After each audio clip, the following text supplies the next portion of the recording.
Jade here from The Hungry Vegan. Today I want to talk to you about the fact that I will never be an elitist. Now, what's an elitist? You hear it quite often in the vegan world.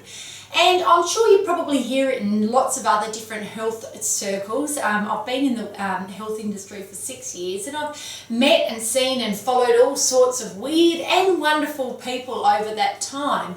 But one thing I have noticed heavily in the vegan world, and especially in the raw vegan world, there are some people that are real elitists. And I guess the word would mean a snob. Simple as that. Why I will never be one?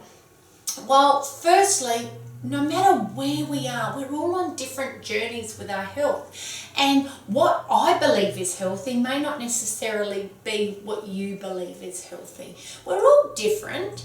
And even if you're striving to be where I'm at, or I'm striving to be where someone else is at, they've had to be somewhere else at some stage of their life. And I think people really quickly forget it.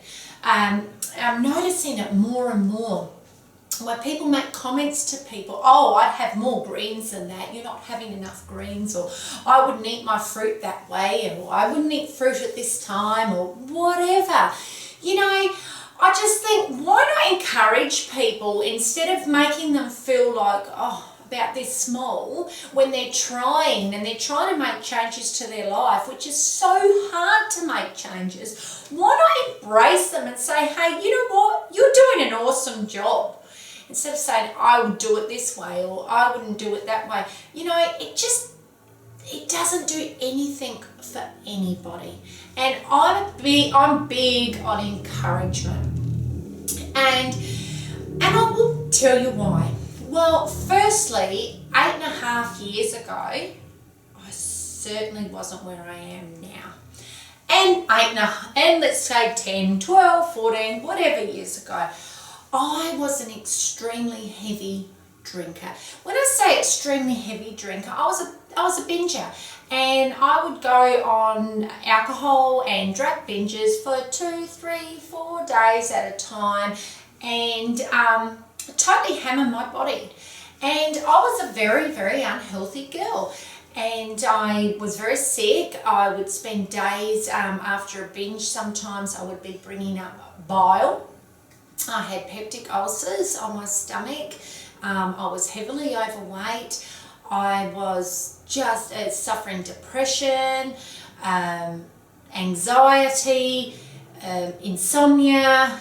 I was just in a world of pain.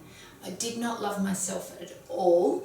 I was on a path of self-destruction. I was always out to hurt myself. And I did, heavily. I was very miserable within my life. But something clicked one day, and I said, I've got to change this. And change did not happen overnight. But I did give up alcohol and drugs that day. That was it. I'd hit rock bottom, and I knew, something deep inside of me knew that this life was no longer working, and I had two choices: to either change it or to continue going, and God knows where I would have ended up. I was in a really bad way. So that was the start, giving up drinking.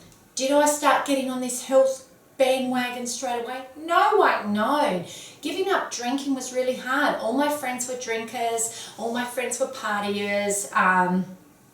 I cut off everyone. I had to basically start again, and it's not easy. So I took up eating a lot more junk food, and I become even heavier, and I become completely unhealthy.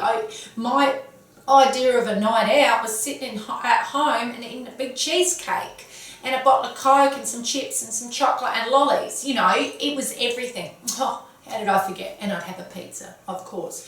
So I was living such an extremely unhealthy life. I was totally addicted to McDonald's.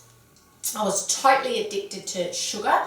I was totally addicted to so many foods. It was ridiculous. but no healthy foods. But I knew I wanted to be healthy. It's funny, I would do things, and even when I was a drinker, I'd do this. I'd go and buy tins of beetroot and weird things, like as if that was going to be the answer to all my prayers. Anyhow, cut a long story short, about 6 years ago, I won a trip to Las Vegas, and I went over there to play poker. I won a trip to play in the World Series of Poker main event, and I thought this was going to change my life. I thought money was going to pour in.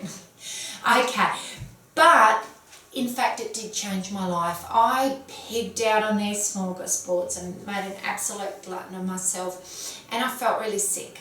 And I felt really heavy. I hated the way I looked. I was looking at myself in the mirror and I was just like, ugh. I felt disgusting, and something had to give.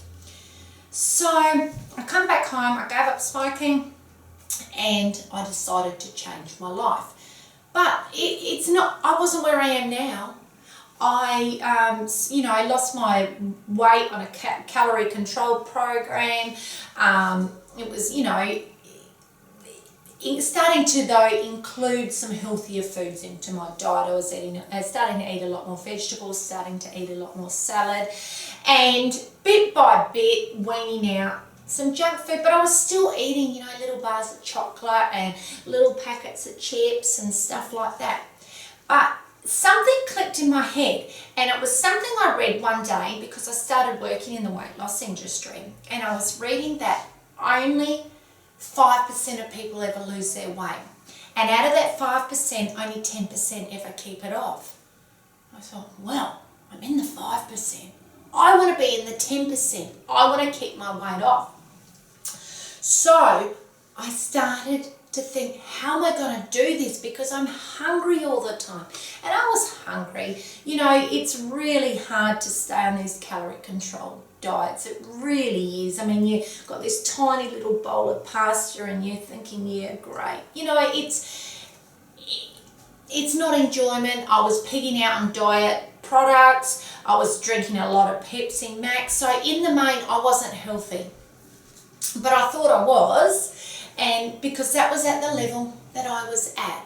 And I get that with everyone. When they think where they're at, they're healthy. Of course you're healthy because you're feeling better than you did before, if that makes sense. But I started researching and studying, and I went and I started studying nutrition. But I was so hungry to learn more, and I started reading, and I started following people, and I started attending health seminars and anything that I could possibly do to find a way to stay healthy and keep my weight off and not fall back into all those bad habits. And I started to think, I think there's something I can do. I can learn to improve my health each day. And that's what I've focused on throughout my whole health journey from 8.5 years ago, is to just aim to improve my health every day. I never put myself under any pressure and say, you know what, you're going to do this for the next month and you're going to do that. No, this is where you're heading. And I've always planned it in my head where I'm planning on going. And I've had so many setbacks along the way where I've failed. And I've said, I've got to restart again. Okay, but I forgive myself and move along. Because that's part of being on a health journey, and it's part of learning to understand your body, and it's part of knowing your body. We need to look and say, you know what, I've improved this much. Instead of saying I've failed coming here, look and say, but where was I? And when you start to look at where you were and all the improvements that you actually have made in your life, you start to say, you know what, I'm doing an amazing job. And this is why I will never be an elitist, because I know personally how bloody hard it is to make changes to your life, but it's so rewarding. And if you're new, starting off in your health journey, please don't think that you're under this microscope and you have to do this now and this now and this all at once. You don't.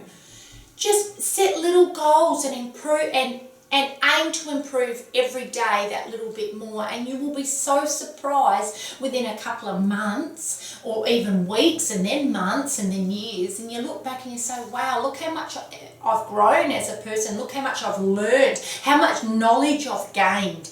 You know, you can't put a price on the knowledge that you gain, and you can't put a price on that experience. And the only way you can gain experience with your own health and what works for you and your own body is by making mistakes. So expect to make them.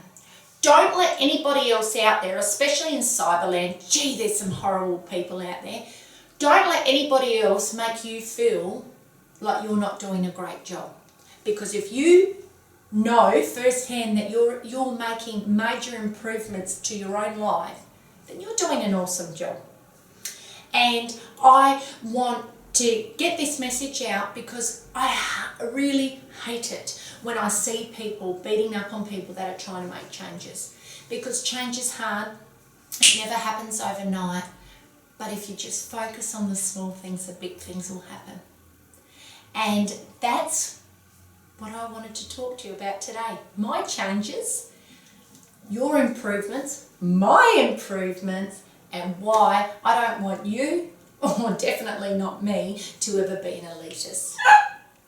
Okay, I hope you like this video. If you do, give it a thumbs up, subscribe to my channel, like it, share it, and if you're interested in more raw eating or a support group, please join me on Raw Vegan Fruitarians for Life. I will have the link in the description, and please join. At the end of this video, I'm just going to show a tiny bit of footage of my improvements to my skin on my face and my back and my chest, because on the last video, a few people were asking if I can have a few close-ups. So just watch for that at the end. All right, I'll see you soon. Bye for now.